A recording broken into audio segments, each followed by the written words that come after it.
For 3 years, Mawarni had been trapped in a bed, suffering from a mysterious illness that was slowly destroying her family. They had lost their home, their money, and almost all hope of saving her. But after Mawarni finally dies, the family thinks their nightmare is over. They couldn't have been more wrong, because that night her bell starts ringing again. And whatever is haunting their home isn't there for Mawarni. It's there for her youngest son, and in just 3 days he will turn 7. The story begins with a woman who has been bedridden for the past 3 years because of a serious illness. Her name is Mawarni. She used to be a famous singer back in the day. But now, her illness has become so severe that the family has run out of money for her treatment. They have already sold their house, and they are also unable to repay the loan they took from the bank. But even after all this, Mawarni's health has not improved. Because of her illness, the entire family's daily routine has been completely disrupted. That is why they have placed a bell beside Mawarni's bed, so she can call them whenever she needs something. Slowly, the entire family starts getting back to their usual routines. But they are still deeply worried about Mawarni. It is 1981, and people still enjoy listening to Mawarni's songs. Mawarni's eldest daughter, Rini, goes to a partner who used to work with her mother because they have not received any money from Mawarni's songs for the past year. But the man tells Rini that no one really wants to listen to Mawarni's songs anymore. That is why her album is not selling, and she has not released a new song in the past 3 years. Because of this, he says there is not much he can do to help them. Hearing this, Rini becomes even more worried because they do not even have enough money left to buy medicine. When Rini gets home, she tells her dad, Bari, everything. He feels terrible after hearing what happened. While the two of them are still talking, Mawarni suddenly starts ringing the bell loudly. But by now, this has become completely normal for the family, so no one pays much attention to it. A little later, Rini goes upstairs to feed her mother. She finds Mawarni staring fearfully at a corner near the ceiling. At the same time, she is ringing the bell and screaming in a strange, frightening voice. It seems as though she is trying to tell Rini something, but Rini does not pay much attention to it. She calms her mother down and starts to leave. However, trying to stop Rini from leaving, Mawarni knocks all the nearby utensils to the floor. She is so terrified that her body starts trembling, and she eventually faints. Rini thinks her mother's condition has gotten worse and that she is simply panicking, so she gives her some medicine and leaves the room. That night, Rini's second brother, Tony, brings some money and gives it to his dad. He had collected the money by selling his bike to pay for their mother's medicine. Seeing this, Bari feels terrible, but there is nothing he can do. That was simply how bad their situation had become. Tony loves his mom very much and spends most of his time with her. That night, while he was combing his mom's hair, he noticed that it was falling out very quickly. Before he could ask his mom about it, the window behind her suddenly flew open because of the strong wind. It was raining heavily outside, so Tony quickly went over and closed the window. But as soon as he turned around, he saw Mawarni sitting upright and staring at the window in a terrifying way. Tony was frightened by what he saw and immediately left the room. The next morning, while they were heading to work, Tony talks to Rini about their mom's condition, which was getting worse day by day. Rini also knows that their mom becomes frightened whenever she stares at one particular corner of the room. So she tells their dad that they should leave the house. But their dad flatly refuses. They have already sold the house, and if they leave, they will have nowhere else to live. In the middle of the night, Mawarni starts ringing the bell again, trying to call someone. Everyone is asleep, but the sound of the bell wakes Rini up. As soon as she enters her mom's room, she sees her mother wearing a white sheet and looking through the window at the graveyard near their house.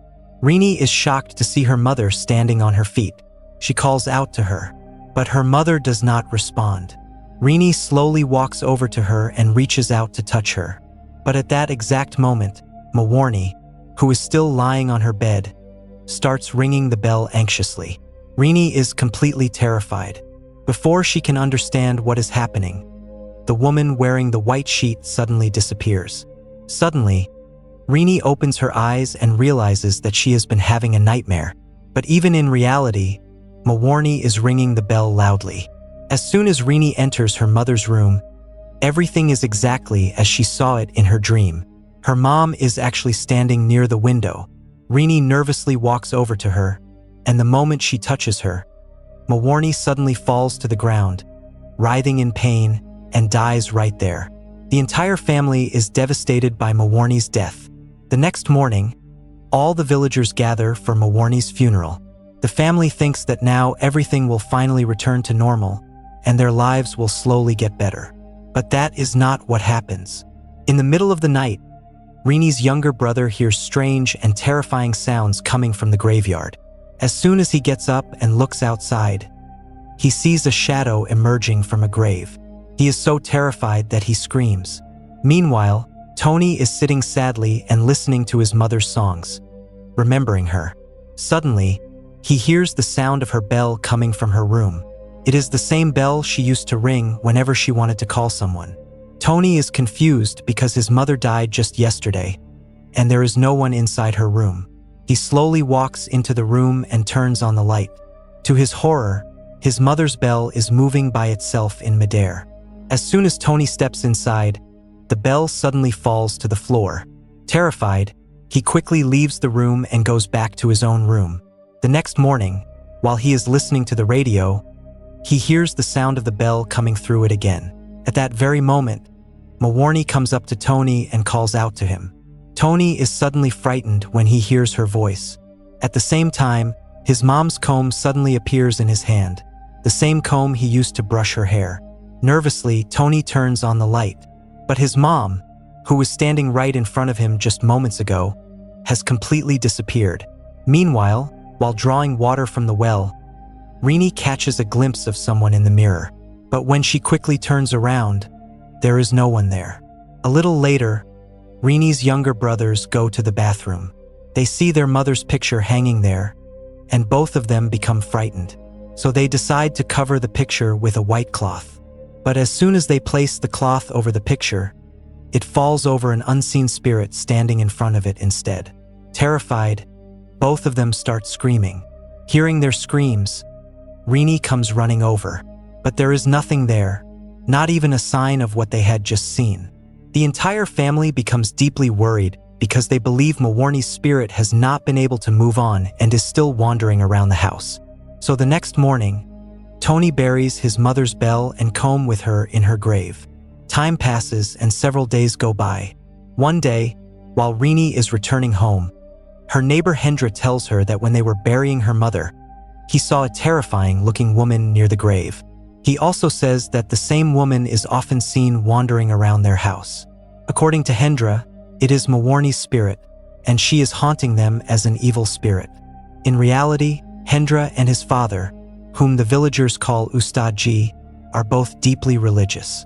They were also part of a cult whose members could see spirits and communicate with them. Back at home, we see Rini's grandmother, who has always been confined to a wheelchair and unable to walk.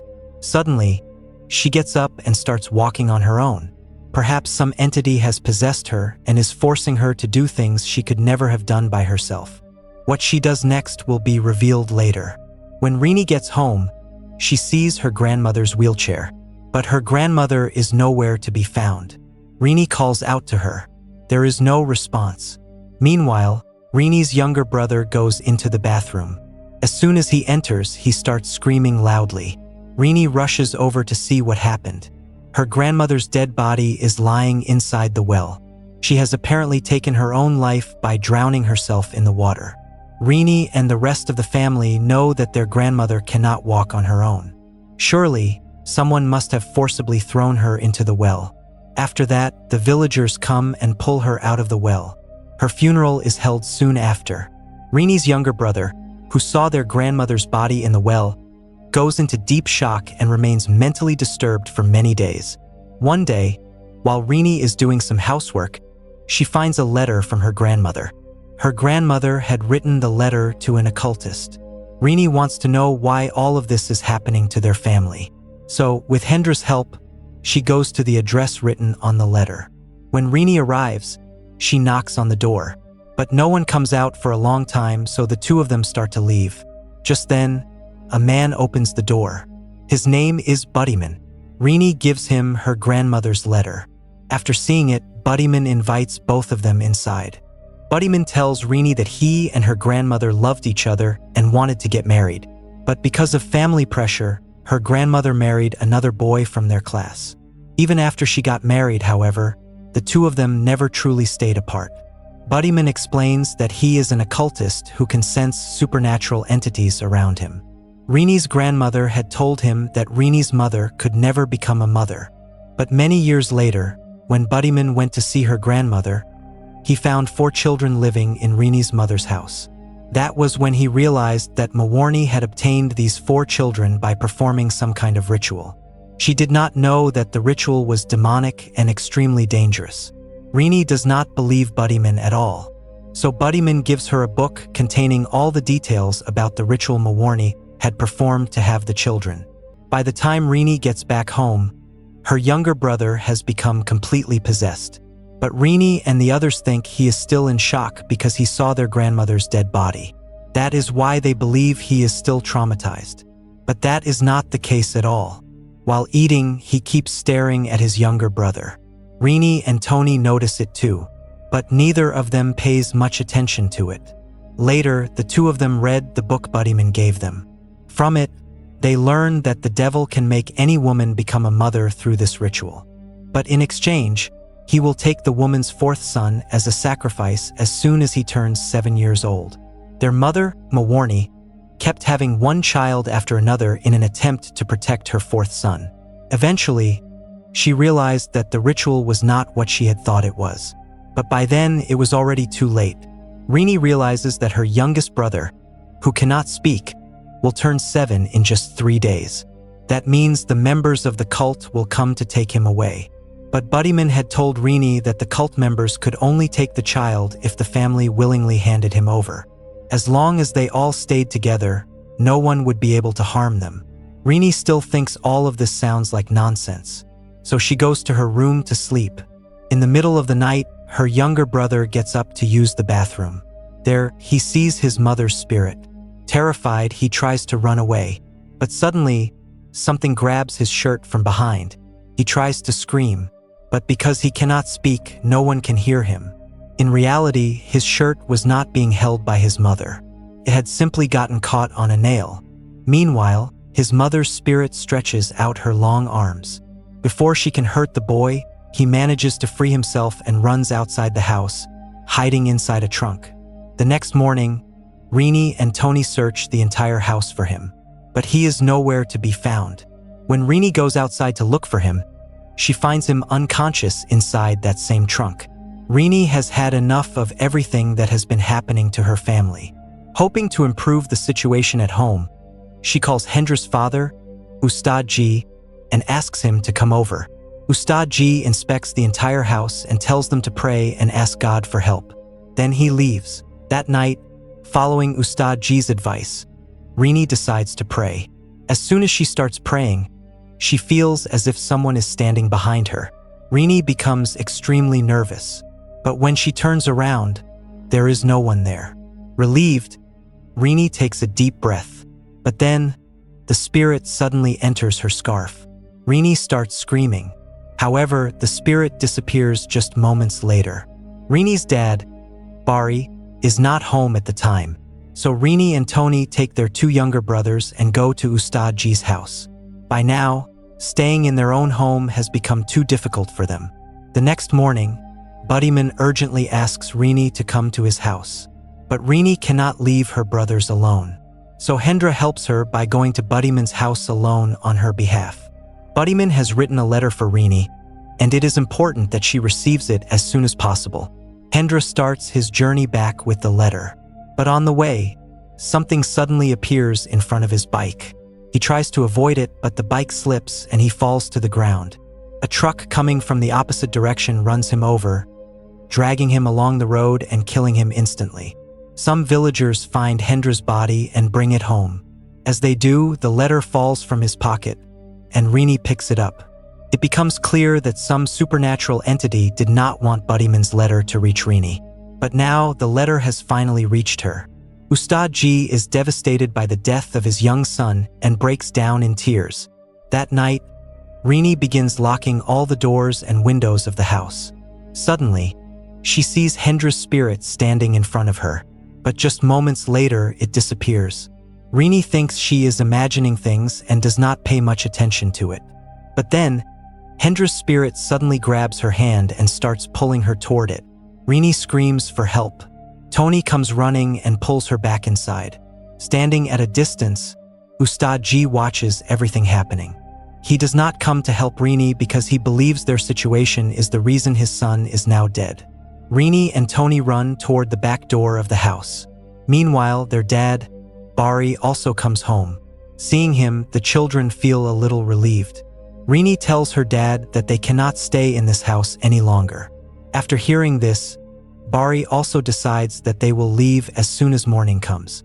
But this night is going to be extremely difficult for all of them. They have no idea what's about to happen. That night, Tony takes his younger brother to the bathroom. Suddenly, a strong gust of wind causes the bathroom door to slam shut. Tony tries desperately to open it, but the door is locked from the inside. Soon, the rest of the family arrives. Bari manages to break the door open and rushes inside. But by then, some spirit has already thrown the child into the well. Without thinking twice, Bari jumps into the well and saves the child, bringing him back up. Rini and Tony then use a rope to pull both of them out. Meanwhile, heavy rain begins falling outside. When Rini goes outside to close the door, she sees several people dressed in black standing in a line. Rini starts screaming because she knows that the people in black are Satan's slaves. They are the servants of the devil, and they have come to take Mawarni's youngest son, the last child she had. But Bari loves his son just like any other parent and refuses to sacrifice him under any circumstances. So the family makes sure that every door and window is securely locked. Meanwhile, their grandmother's wheelchair suddenly starts moving on its own, crashes into Bari, trying to kill him. Bari, Rini, and Tony quickly move aside to protect themselves. But the door to the room suddenly locks, leaving the two younger children outside. The others desperately try to open the door from inside. They scream for help, but the door refuses to open. Outside, a strong wind suddenly starts blowing. It becomes so powerful that everything inside the house starts getting scattered around. The demonic force is just about to drag the child toward itself when his brother grabs him. The moment he touches his younger brother, everything suddenly returns to normal. The door to the room where Rini, Tony, and their dad are trapped also opens by itself. They come outside and see that everyone is safe. The whole family hugs each other and breaks down in tears. Outside, the people in black are still standing there. Seeing them, Bari becomes furious. He grabs a knife from inside the house and walks toward them, trying to scare them away. Bari repeatedly shouts at them to leave, but none of them reacts to his words. Seeing this, Tony runs over to his dad and forcibly pulls him back inside. After a while, the Satan's slaves throw some strange red-colored seeds outside the house and leave. The seeds are a warning that they will return and take the child. Somehow, the night passes. As soon as morning comes, the family packs their belongings and prepares to leave for the city. Before leaving, Rini goes to her mother's grave one last time. On the way, she notices the same red-colored seeds, but she does not understand what they mean and returns home. By then, Ustad G has also arrived at their house. He apologizes for the day he failed to help Rini and simply stood there watching. The family spends the entire day waiting for the taxi to arrive. But for some reason, the taxi never comes. So they are forced to spend another night in the house. Ustad G also decides to stay with them that night because they are supposed to leave the next morning.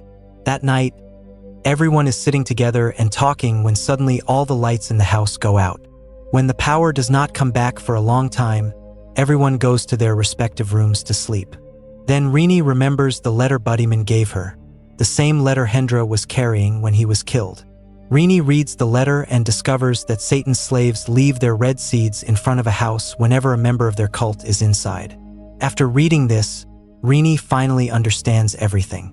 She quickly goes to Tony and tells him that everything that has been happening is not actually happening because of them. It is happening because of their youngest brother, the one who cannot speak. He is the one being constantly tormented by spirits because he is a member of Satan's cult. While the two of them are still talking, they suddenly hear the sound of their mother's bell.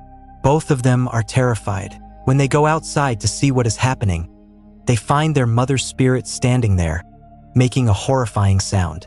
Meanwhile, their youngest brother, who supposedly cannot speak, is standing near the window and talking to someone. He is speaking just like a normal person. The other brother is completely shocked when he realizes that the boy has been pretending not to speak for 7 years. Then, with a terrifying smile on his face, the boy walks out of the house. Their father, Bari, still has no idea what is happening downstairs. Ustad G is downstairs as well, and he sees Mawarni's spirit. Ustad G slowly follows her, but when he gets close to her, the spirit kills him. Hearing his voice, Bari wakes up, and all three of them rush toward him. From behind them, their youngest son calls out to Bari, trying to lure him toward the cult members. Seeing this, they finally realize that the child they had been raising for all these years was never their real child. Now, all the cult members slowly start moving toward them. Seeing this, they quickly lock the inner door and head outside through the back door.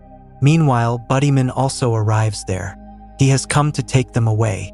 The family quickly gets into Buddyman's car and leaves. The scene cuts, and several weeks later, we see the whole family living in the city. Their lives have finally become peaceful and normal, but Satan's slaves have still not given up on them. A few days later, a new neighbor moves in next door. She starts bringing them food every day. The family has no idea that she is also a member of the same cult they escaped from.